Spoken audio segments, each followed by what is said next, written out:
Halo adik-adik, selamat datang di ibadah online Sekolah Minggu GKS Grogol. Ayo, semangat, beri waktu terbaik buat Tuhan. Adik-adik tahu kan kenapa kita beribadah di rumah? Kita ibadah di rumah karena kita sedang membantu banyak orang yang sedang sakit kena virus untuk bisa cepat sehat lagi seperti kita. Tapi kita juga harus berhati-hati ya. Cuci tangan pakai sabun dan jaga kebersihan setiap saat. Ayo, sekarang duduk yang manis. Kita mau dengar firman Tuhan tentang kecanduan smartphone merusak otak anak. Jangan lupa klik lonceng dan subscribe YouTube channel ini ya. Selamat beribadah.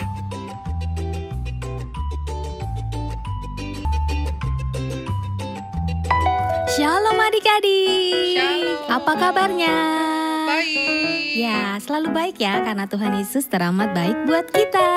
Amen. Yes. Hari ini kita berjumpa lagi di ibadah online Sekolah Minggu GKS FBC. Yuk adik-adik, apakah kalian sudah mandi? Coba Kak, kita mana, lihat. Kita cium aromanya. Kayaknya sudah mandi. Mandi. Dan cantik dan ganteng. Kak Vena udah mandi belum? Mau cium gak? Kayaknya Kak Vena belum mandi nih, dia cuma gosok gigi. Enggak ya adik-adik ya. Yuk adik-adik, kita mau bersemangat, kita mau memuji Tuhan, kita mau bersorak-sorak buat Tuhan, kita mau menari buat Tuhan. Bangkit berdiri yuk. Bangkit. Bangkit ya. Ya. Kita mau bergoyang buat Tuhan Yesus. Tanganku ke depan, Tanganku ke belakang. tanganku ke depan, dan digoyang-goyang, digoyang-goyang, sambil bertepuk tangan, Puji Tuhan bersama-sama. Kakiku ke depan, Kakiku ke belakang. kakiku ke depan, dan digoyang-goyang, digoyang-goyang, sambil bertepuk tangan, puji Tuhan bersama-sama. Pinggulku ke kanan, Pinggulku ke kiri. pinggulku ke kanan, dan digoyang-goyang, digoyang-goyang, sambil bertepuk tangan, puji Tuhan bersama-sama.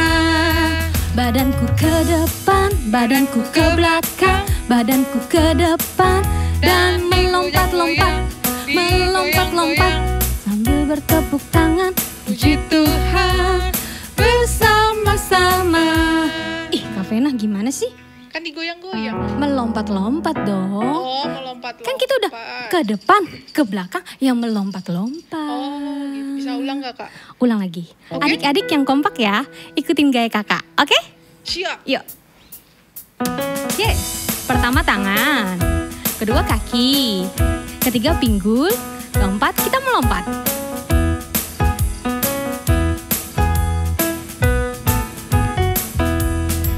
Tanganku ke depan, Tanganku ke belakang. tanganku ke depan, dan digoyang-goyang, digoyang-goyang, sambil bertepuk tangan, puji Tuhan bersama-sama. Kakiku ke depan, Kakiku ke belakang. kakiku ke depan, dan digoyang-goyang, digoyang-goyang, sambil bertepuk tangan, puji Tuhan bersama-sama. Pinggulku ke kanan, Pinggulku ke kiri. pinggulku ke kanan, dan digoyang-goyang, digoyang-goyang, sambil bertepuk tangan, puji Tuhan bersama-sama.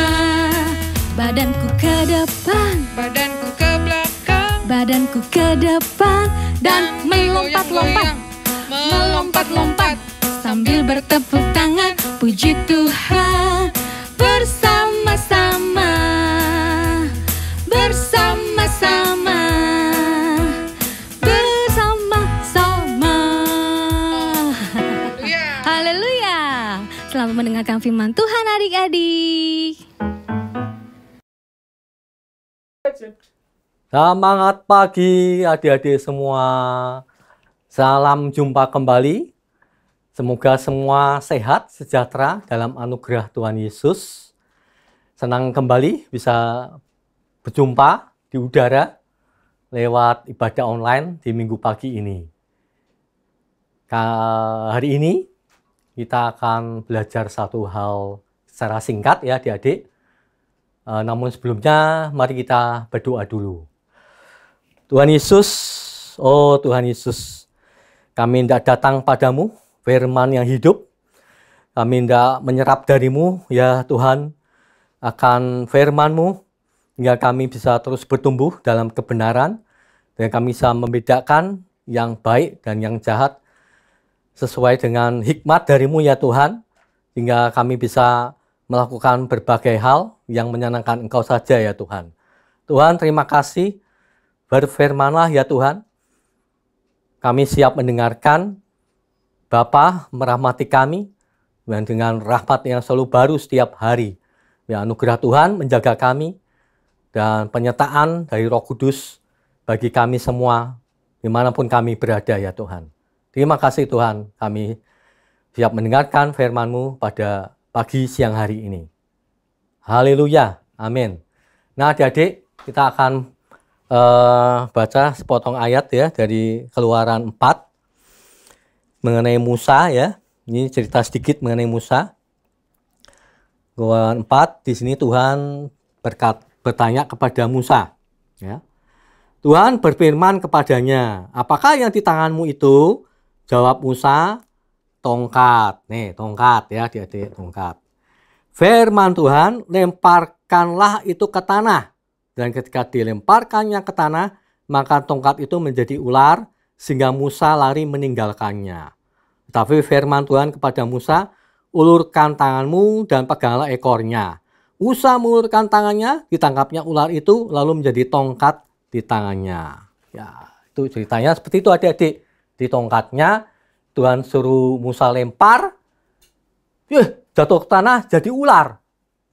Wah, Musa takut, lari. Tapi Tuhan bilang, nggak usah lari, pegang tuh ular di tanah. Tapi pegang ekornya. Begitu dipegang ekornya, jadi tongkat lagi. Ya, dipegang ekornya, ularnya lemes, terus berubah kaku jadi ular lagi. Wah, apa nih maksudnya adik-adik? Ya, tentunya ada suatu maksud rohani dalam hal ini. Ular tentunya kita tahu adalah binatang yang najis. Ya, tongkat itu apa? Ya, tongkat dan ular sini bisa berubah wujud. Satu tongkat dilempar jadi ular. Nah, tongkat ini kita tahu Musa setelah dia keluar dari istana Firaun, ya, di padang Midian, ya, di situ kemudian dia mengembalakan kambing domba dari mertuanya, ya. Di situ hal atau benda yang selalu menemani dia dengan setia, yang selalu dia bawa kemana-mana, itu adalah tongkat, ya. Tongkat Musa ini yang selalu dibawanya kemana-mana. Bahkan mungkin sampai menemani dia tidur di samping bantal. Ya. Manapun, ya, untuk menggembala kambing domba, Musa bawa tongkat. Untuk berjalan di padang gurun, Musa bawa tongkat. Ya. Sampai tidur pun mungkin dibawa juga. Nah, ini berarti tongkat bagi Musa adalah benda yang paling diandalkan. Benda yang menjadi sandarannya. Sandaran bagi Musa itu adalah tongkatnya. Nggak ada tongkat, rasanya hidup nggak lengkap. Itu bagi Musa. Ya. Nah, masa kini adik-adik ya, apakah yang menjadi sandaran manusia-manusia modern masa kini? Kalau di zaman Musa dulu, Musa sandarannya adalah tongkat. Ya, kalau sekarang, apakah kita pegang tongkat adik-adik? Enggak ya? Ya. Hari-hari ini, semua manusia modern, besar, kecil, tua, muda, laki, perempuan, pegang apa adik-adik? Yang nggak boleh lepas. Bahkan sampai dibawa tidur. Nggak boleh lepas. Apa itu?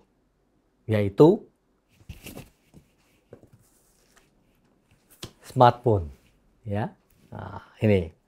Kalau di zaman Musa pakai ini, di zaman sekarang pakainya ini smartphone. Ya. Ya. Begitu tongkat itu dilempar, kelihatan wujud aslinya, Ya, Tuhan mau tunjukkan wujud aslinya yaitu ular, najis. Hari ini orang semua pegang smartphone, tidak tahu bahwa di baliknya ada sesuatu yang najis, yang bisa menajiskan orang. Ya. Nah, hari-hari ini semua orang tidak ada yang tidak pegang smartphone. Ya. Semua di mana-mana pegangnya smartphone. Ya. Di tempat-tempat perbelanjaan, ya, SPG-nya atau pegawai toko menunggu orang datang semua main smartphone. Bahkan di toko-toko yang pemiliknya adalah ibu-ibu tua atau kakek atau nenek yang sudah tua, ya, itu mengisi waktunya apa? Main smartphone, main game smartphone. Ya. Apalagi anak-anak, ya kan? Apalagi sekarang itu belajarnya online. Ya. Tiap hari pegang, ini paling tidak belajar online dengan Google Classroom, itu jam 7:30, ada yang siang sudah selesai, ada juga yang sampai 3:30. Bahkan kadang-kadang Sabtu Minggu dikasih tugas mendadak sama gurunya. Jadi pegangnya ini terus. Nah, ada sesuatu yang najis yang tidak disadari oleh orang-orang di zaman modern sekarang ini, yang tidak mengetahui ada sesuatu yang bisa membelenggu rohani kita sehingga kita menjadi lumpuh, ya. Rohani kita menjadi lumpuh, ya. Om tidak bahas terlalu banyak, ya, tapi untuk konsumsi adik-adik semua, Om katakan bahwa pemakaian smartphone yang berlebihan, istilahnya sudah dalam tanda kutip kecanduan. Kalau bicara kecanduan, itu berarti bisa berjam-jam memainkan smartphone sepanjang hari, sepanjang minggu, berbulan-bulan sampai tahunan. Nah, itu namanya kecanduan smartphone. Nah, jadi kedua adalah tidak bisa lepas dari smartphone, bahkan sampai dibawa tidur di bawah bantal, ya. Dalam kondisi aktif, paling cuma dimatikan suaranya, tapi masih getar, gitu. Ya. Takut-takut nanti kalau ada pesan dari media sosial langsung bunyi, wah langsung dilihat, gitu. Gak bisa lepas dari itu. Itu sesuatu yang menjerat, hati-hati. Dan tidak disadari, iblis memakai smartphone ini menjadi sesuatu yang najis, ya, untuk merusak generasi anak-anak, ya. Apa yang dirusak oleh smartphone yang sudah di mana anak-anak itu kecanduan smartphone? Apa yang dirusak? Yang dirusak itu adalah otak anak-anak, ya. Nah, adik-adik mesti tahu otak anak-anak itu, ya, seperti usia adik-adik itu masih bertumbuh. Sampai umur 25, otak itu masih bertumbuh, dan setelah itu pertumbuhannya melambat, ya. Tidak ada penambahan sel-sel otak yang baru, ya. Nah, kita masih perlu belajar nih supaya kita terhindar dari bahaya smartphone, ya. Untuk belajar itu, maka kita mesti tahu yang dinamakan otak manusia itu apa, ya. Nah, otak manusia itu dibagi otak besar dan otak kecil, ya. Nih, bentuknya seperti ini, kayak melungker-melungker kayak kembang, ya. Otak besar, otak kecil, ya. Nah, secara wilayah di dalam otak itu di belahan otak, maka di sini ada otak kiri, otak kanan, ya. Otak sebelah kiri itu untuk mengontrol tubuh bagian kanan, otak sebelah kanan untuk mengontrol sebelah kiri. Makanya adik-adik sering dengar kalau ada orang tua kena stroke, pendarahan di otak, punya stroke di sebelah kanan, maka sebelah kirinya, tangan sebelah kirinya lumpuh. Ya. Om ada teman yang kena stroke di sebelah kanan, di otak sebelah kanan, maka bagian kiri tubuhnya lumpuh, tidak bisa digerakkan. Ya. Kalau kiri, maka yang kanan yang kena. Ya. Itu seperti itu kira-kira adik-adik ya. Nah, lebih jauh kita akan lihat pembagian otaknya secara lebih jelas. Di sini ada yang dinamakan bagian otak depan atau frontal lobe ya, atau disebut sebagai lobus frontalis ya. Lobus itu belahan otak, frontal maksudnya depan. Jadi belahan otak yang sebelah depan. Lalu yang sebelah tengah ini lobus parietal ya. Yang ada juga di belah belakang occipital lobe, dan kemudian ada otak kecil. Di sini ada temporal lobe dan juga batang otak. Batang otak ini nyambung ke sumsum tulang belakang ya. Nah, apa fungsi yang frontal lobe? Adik-adik perhatikan yang frontal lobe di sini. Ini untuk fungsinya untuk mengetahui baik dan buruk. Untuk mengetahui suatu hal itu baik atau buruk, di sini yang berpikir ya. Kedua, untuk merencanakan yang akan dilakukan. Nah, untuk merencanakan itu butuh otak bagian depan ya. Misalnya besok mau ikut ibadah online, nah itu direncanakan di sini. Besok mau belajar matematika, nah itu otak bagian depan yang merencanakan. Ya. Terus bagian bicara juga diolah di sini, dan kontrol gerakan juga di sini. Ya. Kemudian kontrol emosi, ini dilakukan di bagian depan. Kemudian bisa memecahkan masalah. Pemecahan masalah ada di sini. Ya. Nah, Om tidak singgung yang lain-lain, misalnya lobus parietal, mengatur gerakan, membuat pandangan, pengenalan akan yang dilihat, rangsangan panas dingin, dan sebagainya. Nah, untuk melihat, itu yang mengatur kondisi mata, itu occipital lobe. Ya. Otak kecil itu untuk keseimbangan, terutama untuk keseimbangan. Jadi kalau otak kecil terganggu, kita jalannya segini keseimbangan.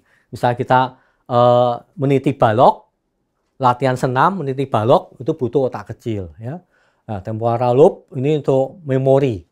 Di sini tempat menyimpan memori adalah temporal lobe. Ya.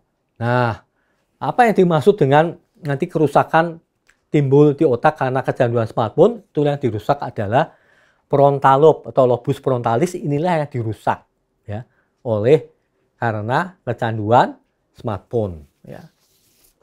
Nah, jadi sudah dijelaskan fungsi-fungsi dari lobus frontalis ya. Perencanaan, membedakan baik buruk, memecahkan masalah, dan nilai-nilai moral sama mengatur emosi. Jadi kalau ini dirusak, maka fungsi ini juga rusak adik-adik. Ya. Kalau ini rusak, maka nggak tahu nilai-nilai moral, baik buruk mana. Ya. Kemudian nggak bisa memecahkan masalah. Ya. Kalau dikasih soal matematis bingung, apa ya memecahkan masalah, bingung. Apalagi memecahkan masalah kehidupan. Ya. Membedakan mana yang benar dan tidak benar susah. Jadi seperti Om singgung minggu lalu itu anak-anak yang diajak ikut demo, ikut gitu aja tanpa mikir itu benar atau enggak. Ya. Terus tidak bisa merencanakan. Besok kamu mau kemana? Besok kamu mau jadi apa? Apa yang kamu lakukan dengan masa depanmu, itu nggak bisa merencanakan. Besok kamu mau sekolah apa, setelah lulus SMA mau sekolah apa, bingung, nggak bisa jawab. Ya. Mau dari SMP mau ke SMA atau ke SMK juga bingung, nggak bisa merencanakan. Gitu loh. Itu bahaya adik-adik ya. Apalagi emosi sudah kacau, nggak bisa diatur. Ya.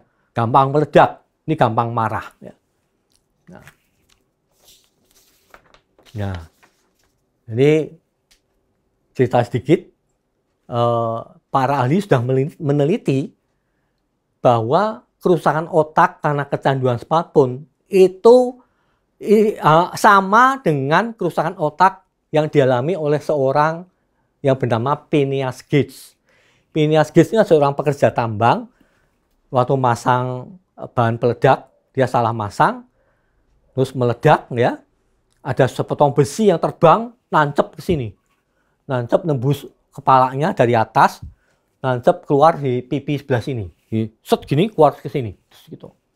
Nah, dioperasi, mujizat, dia masih bisa hidup, tapi begitu dia hidup, terjadi perubahan kepribadian, di mana Phineas Gates yang tadinya ramah, suka menolong, sopan santun, mendadak jadi kasar. bicaranya kotor, terus suka marah. Tidak seperti Pinagis yang sebelumnya. Setelah diteliti, ternyata otaknya tuh rusak. Nah, otak yang rusak itu ternyata sama dengan kerusakan otak anak-anak yang kecanduan smartphone. Misalnya anak-anak kecanduan smartphone, zaman sekarang kan nggak heran kan, bayi lahir langsung pegang iPad. Ya, hati-hati ya. Hati-hati itu. Nah, itu ternyata setelah di-scan, kalau setelah berkembang sekian lama, otak normal itu berkembang seperti ini, kalau yang otak kena kecanduan smartphone itu menciut ya, mengkerut, nggak berkembang tapi malah mengkerut gitu ya. Nah, ini ada gambar lebih jelas ya. Ya, harusnya dari umur 5 dia kena smartphone, umur 10 harusnya dia otaknya ini yang bagian merah ini harusnya berkembang. Ini yang menandakan otak bagian depan atau lobus frontalis ya. Harusnya berkembang, tapi kena kecanduan smartphone dia mengkerut, mengecil. Nah, waktu dewasanya tambah kecil. Nah, ini bahaya. Ya.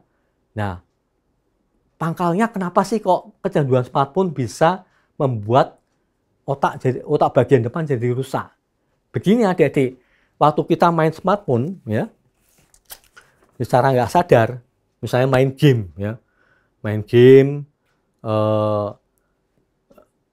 Nah, pergerakan game itu kan di smartphone kan cepat ya. Smartphone itu menyajikan gambar, peralihan gambar secara cepat.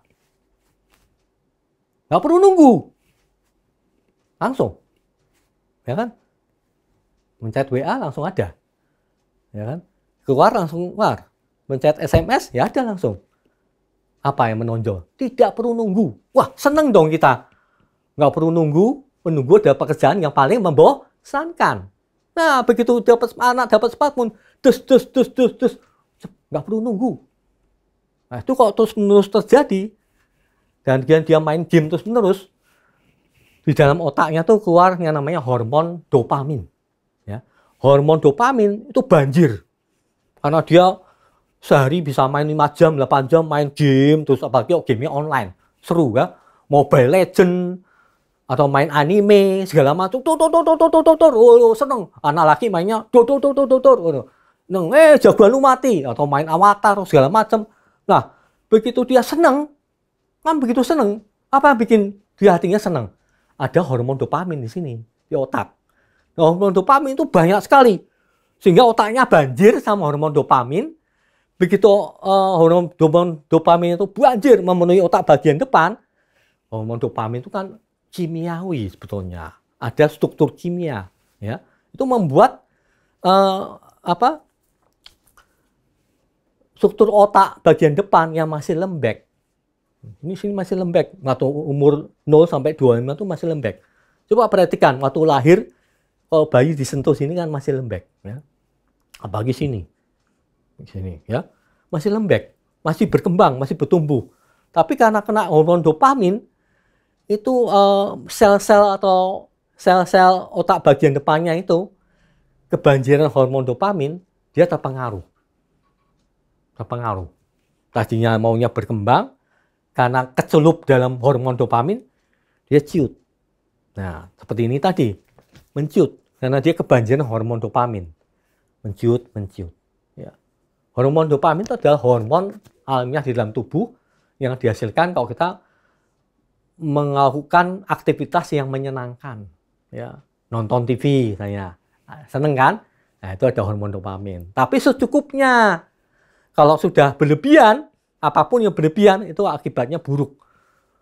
Dia akan kebanjiran hormon dopamin, sel-sel otaknya akan terpengaruh, pertumbuhan sel otak akan terhambat, bahkan sel-sel otak akan rusak, sedangkan dari usia 0 sampai 25 itu masih tumbuh terus. Oh, tumbuh tapi kemudian dirusak sama hormon dopamin yang berlebihan, maka bukannya mekar, tapi malah layu, ya. Akibatnya di usia dewasa umur 25 dia bukannya penuh tapi malah tinggal segini. Nah, dengan kemampuan otaknya segini kecil, apakah bisa melakukan hal-hal besar?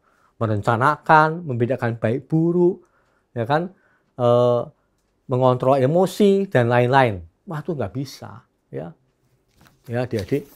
Maka hal yang paling mengenaskan itu kalau anak-anak menjadi korban smartphone, kecanduan sampai berlebih-lebihan. Ya. Masa depannya akan dirusak. Ya. Masa keemasan anak itu dari 0 sampai 25 harus dijaga supaya tidak berlebihan kena hormon dopamin akibat aktivitas pemakaian smartphone yang berlebih-lebihan, lebay istilahnya, ya, lebay, berlebih-lebihan akhirnya jadi merusak otaknya, ya. Nah, itulah yang membuat smartphone itu menjadi najis. Smartphone bisa seperti halnya tadi tongkat jadi ular, bisa kita pegang lagi menjadi tongkat kalau digunakan dengan bijaksana, ya. Digunakan dengan bijaksana, tidak berlebih-lebihan. Tadinya ini kan digunakan untuk aktivitas mengatur pekerjaan, ya, untuk berkomunikasi dengan keluarga, ya kan. Nah, itu hal yang bijak yang bisa dilakukan, ya. Dan hal lain yang lebih mengerikan adalah kalau anak-anak terbiasa berkomunikasi dengan mengetik, tapi tidak pakai mulut. Nah, itu ya bahaya, adik-adik. Ada cerita di sebuah rumah, anak umur 14 tahun, ada tamu datang, pencet bel, ting tung. Bapaknya bilang, "Sono Pak, lihat terus ada siapa?" Anaknya nggak berani keluar. Alasannya dia nggak tahu mesti ngomong apa. Dia nggak bisa ngomong apa karena dia terbiasa berkomunikasi pakai teks, pakai tulisan di sini. Gitu. Nah, ada cerita lain. Sebuah keluarga makan di rumah makan. Ayah, ibu, dan 2 anak. Mama tanya sama anak perempuan, "Mau makan apa, Nak?" Diam aja anaknya, malah asik main. Asik main smartphone, main game atau main apa pokoknya. Tanya lagi 2 kali, "Mak, mau makan apa? Mau pesan apa?" Nggak dijawab, nggak digubris mamanya. Tetap main terus gitu. 3 kali. Tanya lagi, "Nak, mau main apa?" Dengan suara lebih keras. Nggak peduli. Tetap aja main. Akhirnya mamanya punya akal. Ambil smartphone, masuk ke Line, ke aplikasi Line, lalu tanya ke anaknya, "Nak, mau makan apa?" Langsung dijawab sama anaknya. Padahal di depan mata, ada depan sama mamanya. Langsung dijawab sama Line. Anaknya jawab pakai Line. "Pesan ini mie nasi goreng." Gitu. Kebangetan, adik-adik. Keterlaluan. Ya. Di depan mata, nggak mau komunikasi sama mamanya pakai verbal, tapi pakai tulisan.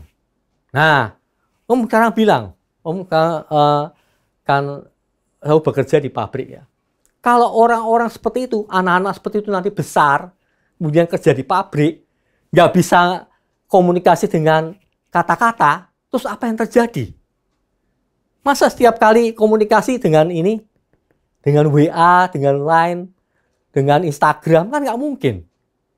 Ya, jadi artinya apa? Anak-anak sudah kehilangan kemampuan berkomunikasi secara lisan. Padahal kemampuan berkomunikasi secara lisan itu adalah kemampuan bercakap-cakap yang harus dimiliki oleh orang dewasa. Harus itu, ya, adik-adik ini belajar. Harus bisa berkomunikasi secara lisan. Tapi itu dirusak dengan kecanduan smartphone. Terbiasa. Ya.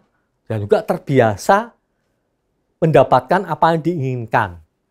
Instan. Sehingga kalau tidak mendapatkan apa yang diinginkan, langsung marah. Itu efek dari kecanduan smartphone. Ya. Nah, hal-hal seperti itulah yang membuat kita harus waspada, adik-adik.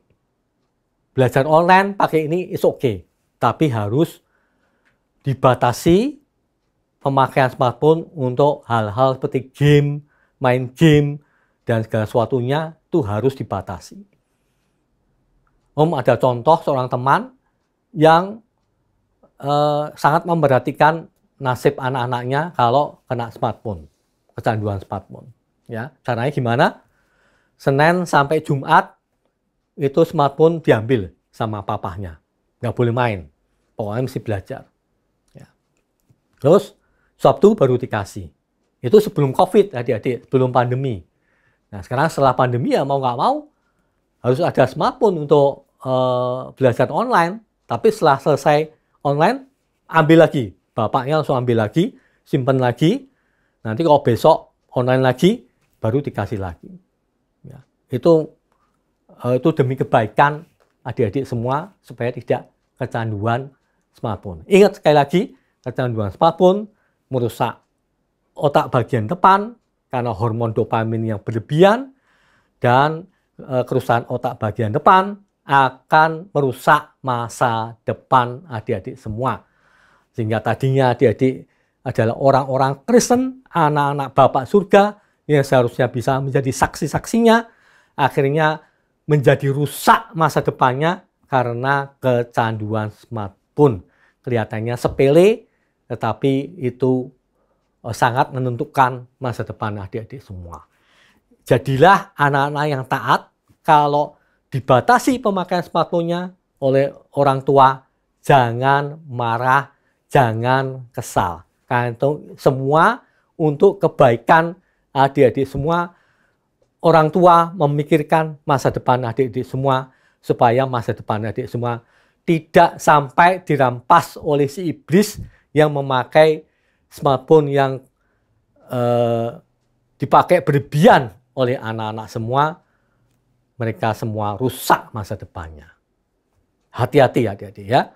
Om sangat peduli akan adik-adik semua. Kiranya adik-adik semua dan orang tua masing-masing bisa menjaga diri sehingga tidak sampai menjadi korban kecanduan smartphone. Haleluya. Amin. Tuhan terima kasih, jagai dan lindungi adik-adik semua supaya mereka semua dengan bijak bisa memakai smartphone. Juga biarlah orang tua masing-masing bisa mengatur memakai smartphone untuk belajar online, untuk sekedar rekreasi, dibatasi dengan jumlah jam yang tidak berpengaruh pada perkembangan otak mereka di masa muda mereka ya Tuhan. Biar masa muda mereka dikuduskan, dikhususkan untuk Tuhan. Biar masa muda mereka dipersembahkan untuk Tuhan dan tidak dirusak oleh si jahat. Karena si jahat selalu mencoba mencuri, membunuh, dan membinasakan. Tapi Engkau Tuhan, Engkau memberikan kehidupan. Engkau memberikan hidup yang kekal bagi adik-adik semua. Terima kasih Tuhan, Engkau memagari, Engkau melindungi adik-adik semua dari pengaruh si jahat di dunia ini lewat pemakaian smartphone. Terpujilah Engkau Tuhan Yesus. Haleluya, haleluya. Amin. Adik-adik, kita sudah selesai mengikuti ibadah online sekolah minggu GKS Grogol. Ingat untuk selalu mentaati dan melakukan firman Tuhan setiap saat. Minggu depan wajib yuk ikutan lagi. Kita akan dengar tentang urutan peristiwa akhir zaman. Jangan sampai ketinggalan ya. Sampai jumpa minggu depan. Dadah.